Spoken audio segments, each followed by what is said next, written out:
यादों के अक्स। बहुत ही मज़ेदार कहानी। पूरी कहानी को सुनने से पहले चैनल को सब्सक्राइब और वीडियो को लाइक करना ना भूलें दोस्तों। अब आइए सुनते हैं। रवि की हकीकत जानने के बाद मुझे कुछ समझ नहीं आ रहा था कि वह अचानक इतना कैसे बदल सकता है। पहला प्यार तो सावन की उस पहली बारिश के समान होता है, जिसकी पहली फुहार से ऐसा लगता है मानो मन की सारी तपिश दूर हो गई हो। मेरा पहला प्यार रवि जब मुझे अचानक मिला तो ऐसा लगा जैसे मैंने उस क्षितिज को पा लिया जहाँ धरती व आसमान के सिरे एक हो जाते हैं। वैसे मैं चाहती नहीं थी कि रवि और मेरे बीच शारीरिक संबंध स्थापित हों, पर जब सारे हालात ही ऐसे बन जाएं कि आप अपने प्यार के लिए सब कुछ लुटाने के लिए तैयार हो जाएं, तब ये सब हो ही जाता है।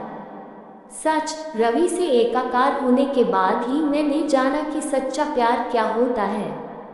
रवि के स्पर्श मात्र से ही मेरा दिल इतनी जोर जोर से धड़कने लगा मानो निकलकर मेरे हाथ में आ जाएगा। रवि से मिलने के बाद ही मुझे एहसास हुआ कि अब तक की जितनी भी रातें मैंने अपने पति समीर के साथ बिताई हैं वह मात्र एक शारीरिक उन्माद था या फिर हमारे वैवाहिक संबंध की मजबूरी। शादी से लेकर आज तक जब जब भी समीर मेरे नज़दीक आया तब तब मेरा शरीर ठंडी शिला की तरह हो गया। वह अपना हक जताता रहता, लेकिन मैं मन ही मन रवि को याद करके तड़पती रहती।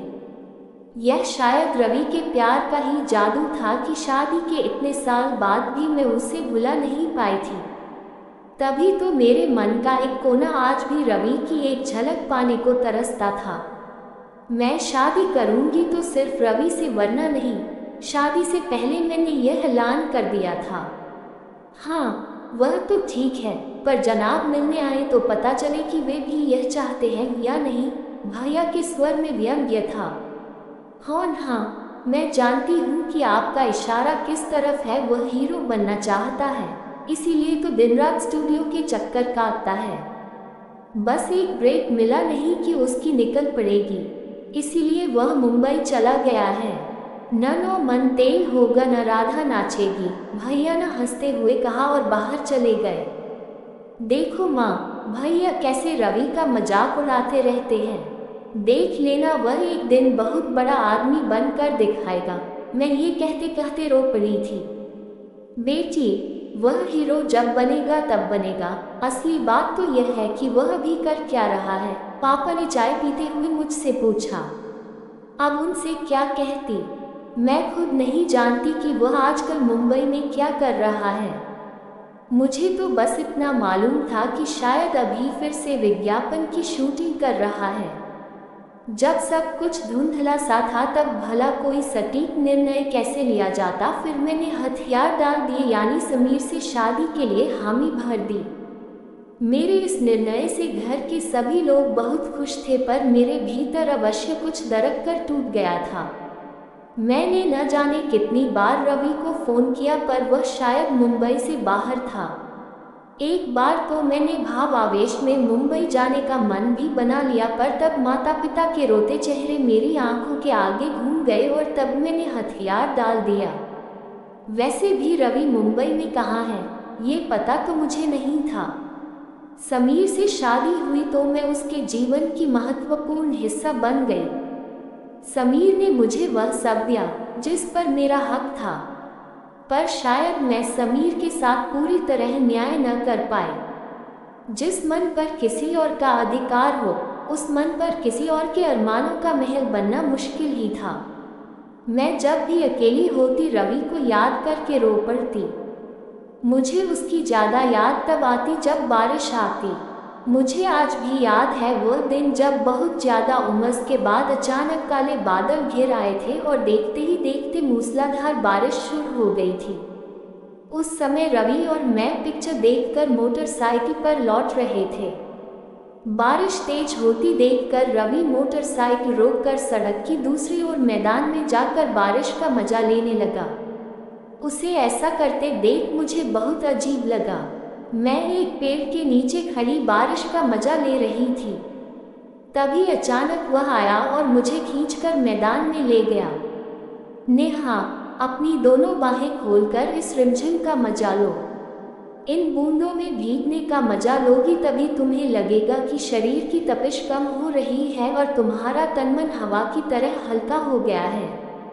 पहले तो मुझे रवि का ऐसे भीगना अजीब लगा, पर फिर मैं भी उसके रंग में रंग गई। जब मैंने अपने दोनों हाथ फैलाकर बारिश की ठंडी बूंदों को अपने में आत्मसात करने की कोशिश की तो ऐसा लगा मानो मैं किसी जन्नत में पहुंच गई हूँ। बहुत देर तक बारिश में भीगने के बाद मुझे हल्की ठंड लगने लगी और मैं कांपने लगी। तब रवि मेरा हाथ पकड़ मुझे सड़क किनारे बने एक छोटे टी स्टॉल में ले गया। रिमझिम बारिश के बीच गर्मा-गर्म चाय पीते हुए हमने अपने कपड़े सुखाए और फिर अपने अपने घर चले गए। उसके बाद न जाने कितनी बारिशों में मैं और रवि साथ साथ थे। भीगे बदन पर जब जब रवि के हाथों का स्पर्श हुआ तब तब मैं एक नवयौवना सी चहक उठी। समीर को भी रवि की तरह तेज बारिश में भीगना पसंद है। मुझे याद है जब हम लोग हनीमून के लिए मसूरी गए थे। माल रोड पर घूमते हुए अचानक बारिश शुरू हो गई। समीर तो वहीं खड़ा होकर बारिश का मजा लेने लगा, पर मैं एक पेड़ की ओट में खड़ी हो गई। नेहा, आओ मेरे साथ इस बारिश में भीगो, देखो कितना मजा आ रहा है। ना बाबा ना, ठंड लग गई तो तुम भी यहाँ आ जाओ, मैं अपना छाता खोलते हुए बोली। जाने मन, ठंड लगने के बाद मैं तुम्हें ऐसी गर्मी दूंगा कि मेरे प्यार में पिघल पिघल जाओगी। समीर की इस बात पर आसपास खड़े लोग हंस रहे थे, पर मैं शर्म से लाल हुई जा रही थी। हिल स्टेशन की बारिशों में देर तक भीगने से समीर को ठंड लग गई थी और फिर वह 3 दिन तक बिस्तर से नहीं उठ पाया था। वह तो दवा लेकर गहरी नींद सो गया था, पर मैं रवि की याद में तड़प कर रह गई थी। बार बार सोचती कि काश आज समीर की जगह रवि होता तो इस हनीमून का, इस बारिश का मजा ही कुछ और होता। वैसे समीर ने हनीमून पर मुझे पूरा मजा दिया था, लेकिन मैं चाहकर भी पूरे मन से उसका साथ नहीं दे पाई थी। मैं जब भी समीर मेरे पास होता मुझे ऐसा लगता मानो मेरा शरीर तो समीर के पास है, लेकिन मन कहीं पीछे छूट गया है, रवि के पास। मुझे हमेशा ऐसा लगता कि हम दोनों के बीच रवि का वजूद आज भी बरकरार है, जो मुझसे रहकर अपना हक मानता है। यह शायद रवि के वजूद का ही असर था कि मैं चाहकर भी समीर से खुल नहीं पाई। मेरे मन का एक कोना अभी भी रवि की याद में तड़पता रहता था। जब भी बादल बरसते समीर बारिश में भीगते हुए उसका आनंद लेता, मगर मैं दरवाजे की ओट में खड़ी रवि को याद कर रोती। तब अचानक समीर का चेहरा रवि का रूप ले लेता और फिर मेरी यह बेचैनी तड़प में बदल जाती। तब मैं सोचने लगती कि काश मेरी इस तड़प में रवि भी मेरा हिस्सेदार बन पाता तो कितना अच्छा होता। बारिश की ठंडी फुहारों के बीच अगर मैं अपनी इस तड़प से रवि को अपना दीवाना बना देती और टूटकर उसे प्यार करती तो शायद मेरा मन भी इस मौसमी ठंडक से सराबोर हो उठता। वैसे मैंने अपने मन की सारी बातें अपने मन के किसी कोने में छिपा रखी थी, तो भी समीर की पारखी नजरों ने मेरे मन की बेचैनी को भांप लिया था। घर से बाहर निकलो, नए नए दोस्त बनाओ, घर की चारदीवारी में कैद होकर क्यों बैठी रहती हो, एक दिन समीर मुझे समझाते हुए बोला। समीर की बात मुझे जंच गई और मैं अपनी सोसाइटी की किट्टी पार्टी की सदस्य बन गई। नए नए लोगों से मिलने से मेरा अकेलापन कम होने लगा, जिस कारण मन में छाई निराशा आशा में बदलने लगी। अपनी जिंदगी में आए इस बदलाव से मैं खुश थी। धीरे धीरे मुझे ऐसा लगने लगा शायद अब मेरी जिंदगी में एक ठहराव आ गया है, पर यह ठहराव ज़्यादा समय तक नहीं टिक पाया, क्योंकि शांत नदी में अचानक रवि ने आकर अपने प्यार का पत्थर जो फेंक दिया था, जिस कारण मेरी जिंदगी में फिर से तूफान आ गया। मैं उस दिन अकेली पिक्चर देखने गई थी। वैसे समीर भी मेरे साथ आने वाला था, लेकिन अचानक जरूरी काम आने से वह नहीं आ सका, अतः अकेली पिक्चर देखने आई थी। लेकिन पिक्चर शुरू होने से पहले ही अचानक रवि से मुलाकात हो गई। जब हम एक दूसरे के सामने आए तब न जाने कितनी देर तक हम दोनों एक दूसरे को बिना कुछ बोले निहारते रहे। मैं कोई सपना देख रही हूँ क्या? मैंने चुप्पी तोड़ते हुए पूछा। हाँ, शायद ये सपना ही है, कहते कहते रवि का गला भर आया। फिर हम दोनों भीड़ से दूर एक तरफ ओट में जाकर खड़े हो गए। कहाँ थे? न कोई फोन। जाओ, मुझे तुमसे कोई बात नहीं करनी। मैं लगभग रो पड़ी थी। नेहा, आज तक कोई पल ऐसा नहीं बीता होगा जब मैंने तुम्हें याद न किया हो। बस ये समझ लो कि मेरा तन मेरे पास था पर मन हमेशा तुम्हारे पास रहा है, रवि भरे गले से बोला।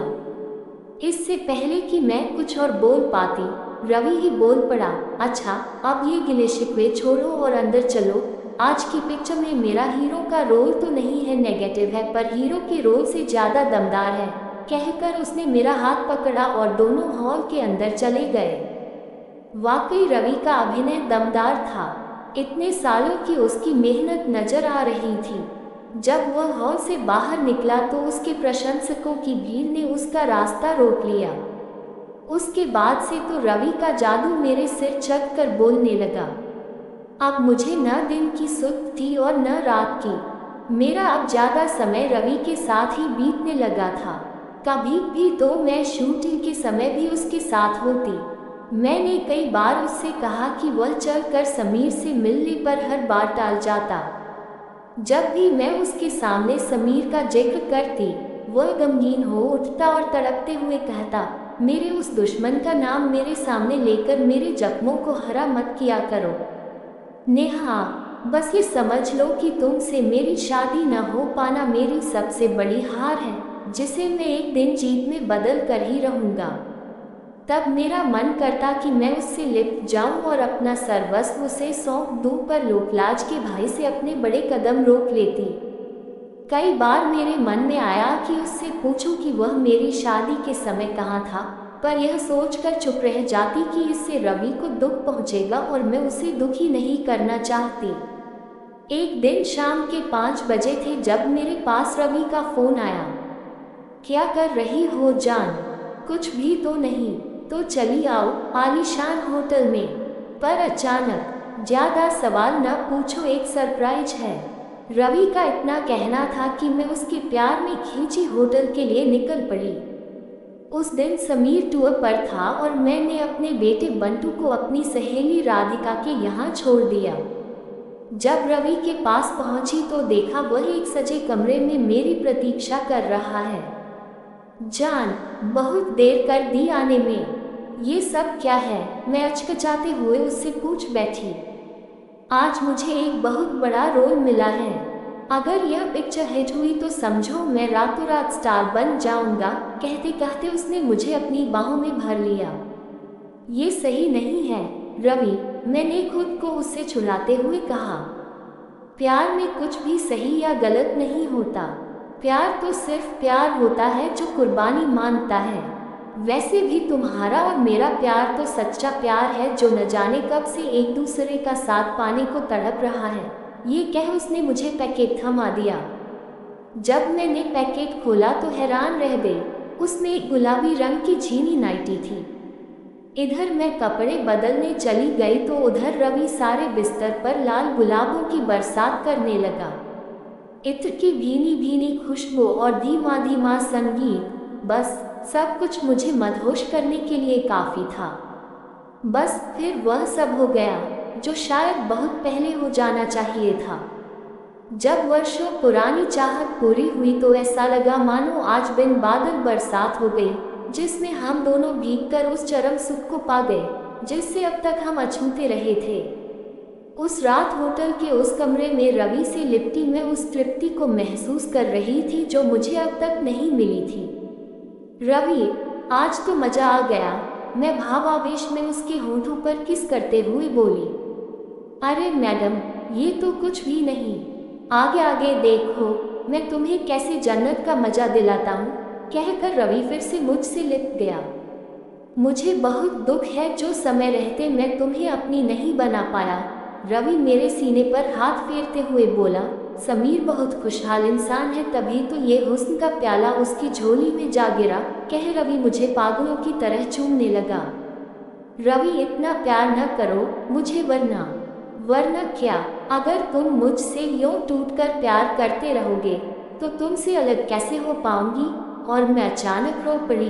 रवि, इस दिल पर तो तुम्हारा शुरू से अधिकार रहा है और आज तन पर भी हो गया, मैं तड़पते हुए बोली। मेरी तरफ देखकर रवि ने मुझे अपनी मजबूत बाहों के घेरे में कस लिया और मैं उसकी पकड़ से खुद को छुड़ाने की नाकाम कोशिश करने लगी।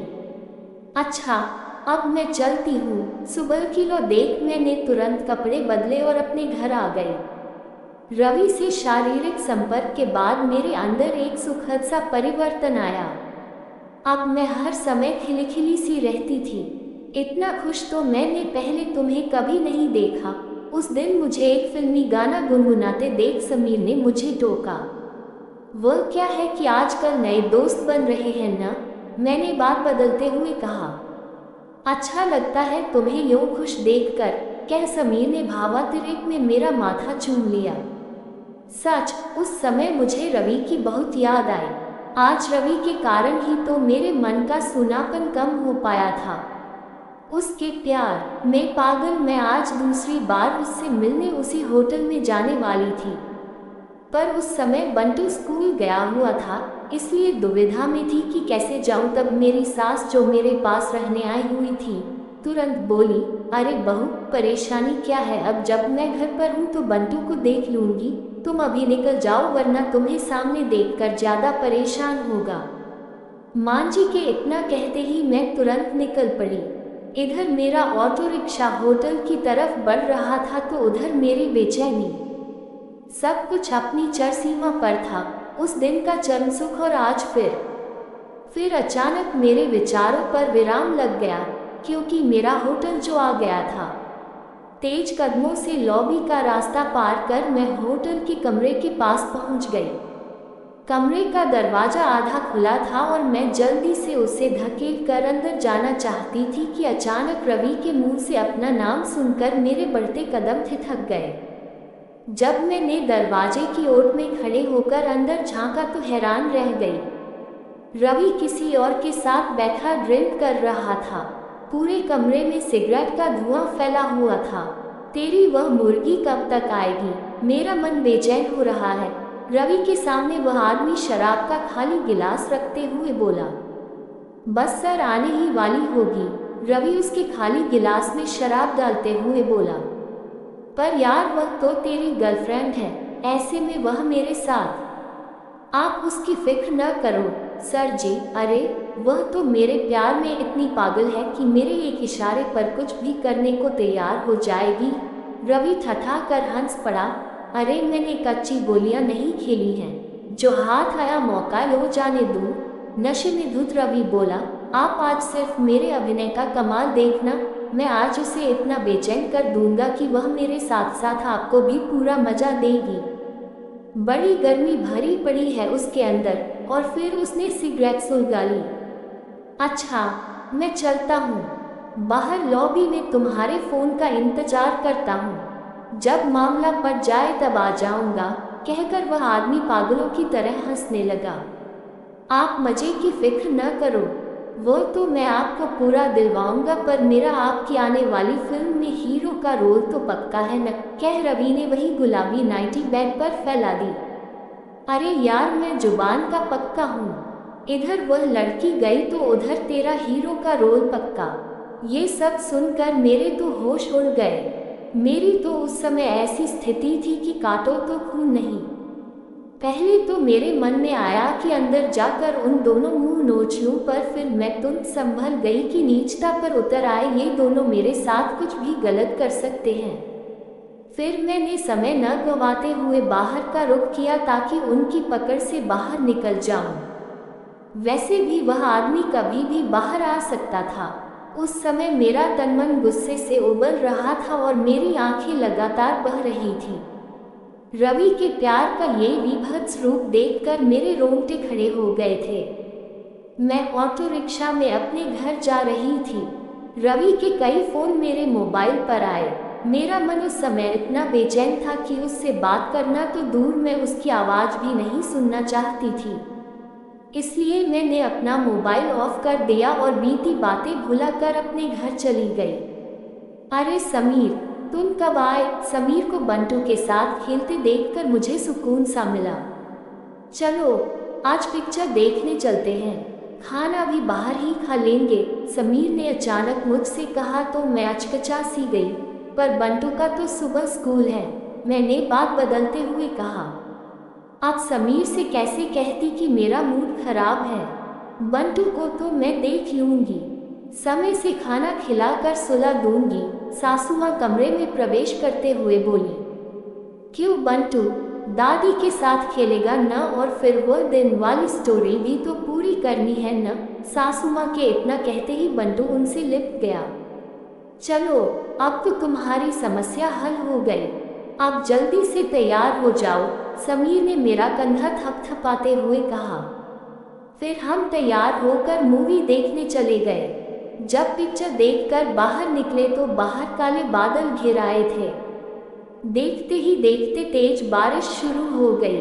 समीर कार का दरवाजा खोलकर अंदर बैठने लगा तो मैंने अचानक उसका हाथ पकड़कर बाहर खींच लिया। मैडम, बारिश शुरू हो गई है और तुम्हें बारिश में भीगने से एलर्जी है, उसके स्वर में व्यंग्य था। अब मुझे बारिश में भीगना अच्छा लगता है, कहकर मैंने समीर को हाथ से पकड़ बाहर खींच लिया और फिर दोनों देर तक बारिश में भीगने का मजा लेते रहे। जब बारिश की ठंडी फुहारें मेरे तन मन की तपिश निकालने में कामयाब हुई तब मैं समीर के कंधे से जा लगी। मेरे अंदर आए अचानक इस बदलाव को देखकर समीर को इतना अच्छा लगा कि उसने एक चुंबन मेरे होठों पर अंकित कर दिया।